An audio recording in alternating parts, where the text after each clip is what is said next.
आम समस्त को पखाल भात सहित विभिन्न प्रकार आइटम करके खाइबा भल लगी था।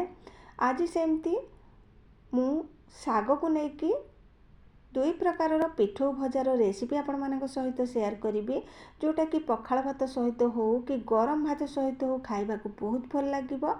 ताहले चलतु आज रेसिपी आम आरंभ करी नबा।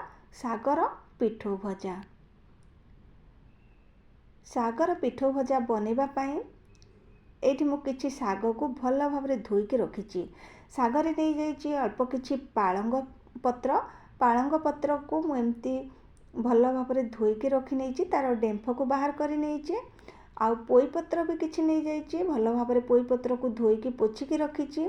एठी अल्प किछि कलरा पत्र थिला ताकू भी मु नहीं जाइए। आ तार भी आम आज पिठौ भजा बनै नबा। आगरू कलरा पत्रर पिठौ भजार रेसिपी चैनल अपलोड अच्छी, आपण मैंने चाहिए तार लिंक देदेवी, आपण मैंने सेटा देखि नेबे।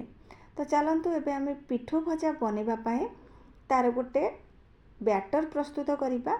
से लगे ये मु नहीं जाइए चूना, एटा चाउल चूनाटा मु घरे प्रस्तुत करी।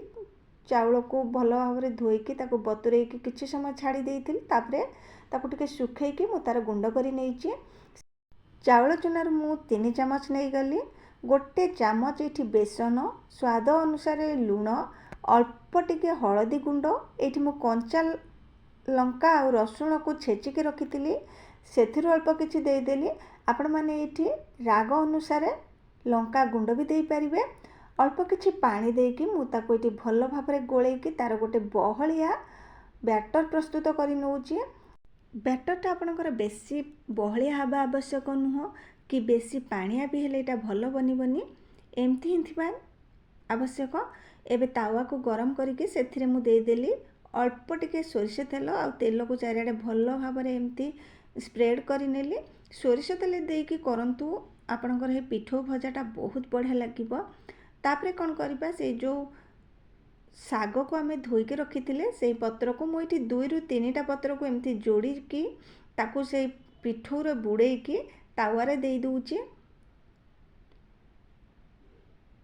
ऊपर अल्प किछि आम तेल देदबा, आउ 2 पट साइड को भल भाव आम सेकिबा।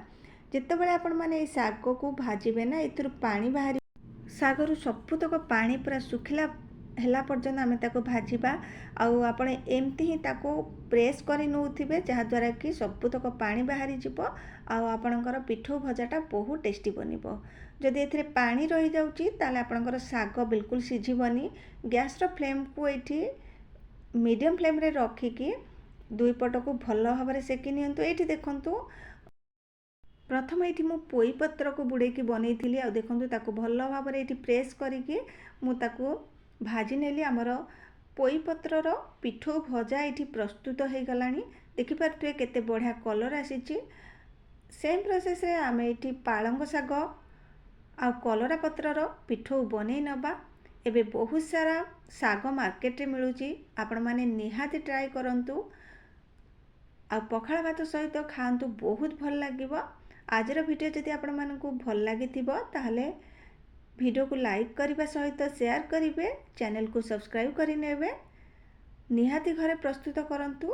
आपण मानक सहित पुणी देखा हबो नुआ एक वीडियो रे। जय जगन्नाथ।